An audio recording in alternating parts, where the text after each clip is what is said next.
שלום, ברוכים הבאים לערוץ שלי, אני קלרה והיום הכנתי לכם עוגת שמרים שוקולד. זה מתכון שמישהי ביקשה ממני, אז אני עושה את זה בכיף. אם גם לכם יש איזה רעיון על מתכון שאתם רוצים שאני אעשה, פשוט תשימו את זה בתגובות ואני אכין לכם. בבקן זה עוגה שגיליתי פה בארץ, אז אני לא מבטיחה שזה יהיה כמו המתכון של סבתא שלכם, אבל זו עוגה שהיא טעימה, רכה ואני מאוד אוהבת את המתכון. אני מקווה שגם אתם תאהבו אותו. וזהו, תשימו לייק, תירשמו לערוץ, זה ממש מעודד אותי, ובואו נתחיל עם המתכון. אני מתחילה עם המילוי. היום אני מכינה 2 עוגות, אז אם אתם עושים רק עוגה אחת, פשוט תשתמשו בחצי מכל הכמויות האלה. אני משתמשת ב-375 גרם חלב, 75 גרם חלמון, זה 4 חלמונים, 200 גרם שוקולד, 50 גרם סוכר ו-35 גרם קורנפלור. לעוגה פרווית תחליפו את החלב עם חלב שקדים. אם לא בא לכם להכין את המילוי, אתם כמובן יכולים להשתמש בממרח השחר או בנוטלה. אני קודם מחממת את החלב, בינתיים אני מערבבת את החלמון עם הקורנפלור והסוכר.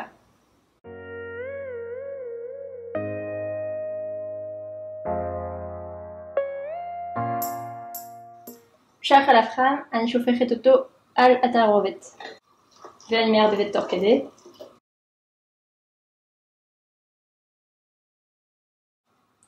ואז אני מחזירה הכל לסיר. ואני מחממת ומערבבת עד שזה יהיה יותר סמיך. ככה, ואז סגרתי את האש ואני מוסיפה את השוקולד.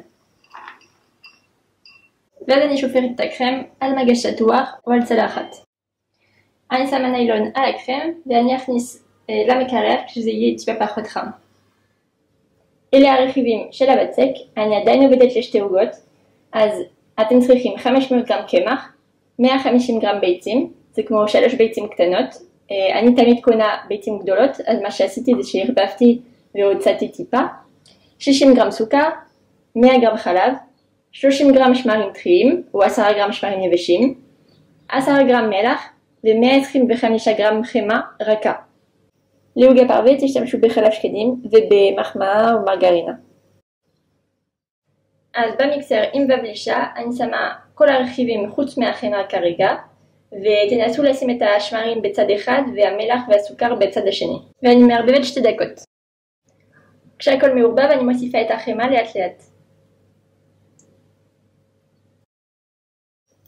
ואז צריך ללוש 3 דקות. בסוף הלישה אתם מקבלים בצק שהוא מאוד מאוד רך, אבל לא דביק, אחרת צריך להמשיך ללוש. אני שמה מגבת על הקערה ואני נותנת לזה לנוח שעה.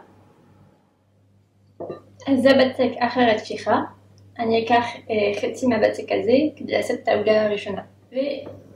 אז זה החצי, אני ארדד אותו די דק.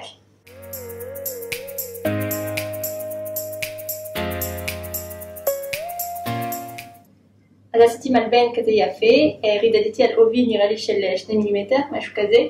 ופה תנסו לעשות 25 סנטימטר, משהו כזה, כדי שיהיה מקום לגלגל.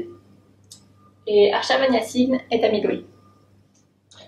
אז לקחתי חצי מהמילוי שהכנתי והרבבתי טיפה בקערה כדי שזה יהיה יותר רך ופשוט למרוח. ופה עשיתי תערובת עם חתיכות אגוזי לוס, שקדים, פקן ושוקולד צ'יפס. אבל אתם לא חייבים, זה פשוט שאני ממש אוהבת אגוזים. אז אני שמה טיפה מהמילוי על הבצק.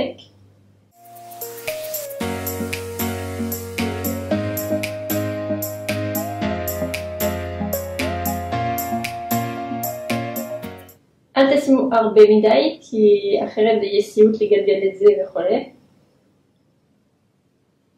אז לא הרבה מדי, לא צריך להשתמש בהכל.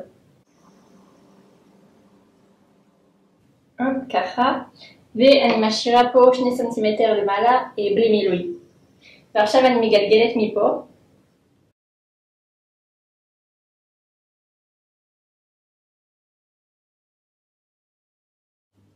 ככה, ואז יש לי רולדה. ואני אשים את הרולדה הזאת במקפיא 10 דקות, כדי שזה יהיה אפשרי לחתוך את זה יפה ונקי.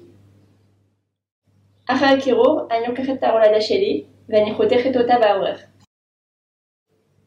אני מסובבת את שתי הרצועות ב-90 מעלות ואני קולעת.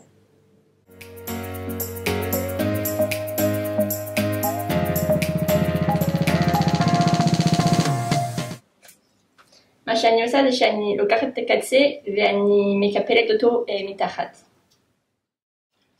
ואני שמה את זה ככה בתוך תבנית. ואני נותנת לזה לנוח שעה. עכשיו במברשת אני שמה טיפה ביצה על העוגה. ואני עופה אותה בערך חצי שעה ב-180 מעלות. בזמן שהעוגה בתנור אני מכינה סירופ סוכר, אז פשוט לקחתי 100 גרם סוכר, צריך לכסות במים, ואז לחמם עד שכל הסוכר ינמס ושתקבלו סוג של סירופ. ואז אני שמה את זה בצד כדי שזה יתקרר טיפה. כשהעוגה יוצאת מהתנור והיא עדיין חמה, אני שמה סירופ סוכר עליה. אתם יכולים לשים הרבה, זה מה שיגרום לעוגה להישאר עסיסית.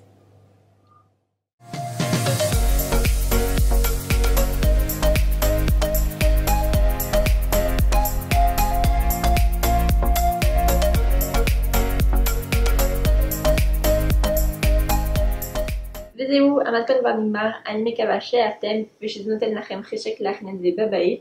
אתם יכולים לשים לייק ולהקליק עליי עכשיו כדי להירשם לערוץ ולראות את כל המתכונים שלי בעתיד. תפעילו את הפעמון אם אתם רוצים לקבל הודעה כשאני מעלה סרטון.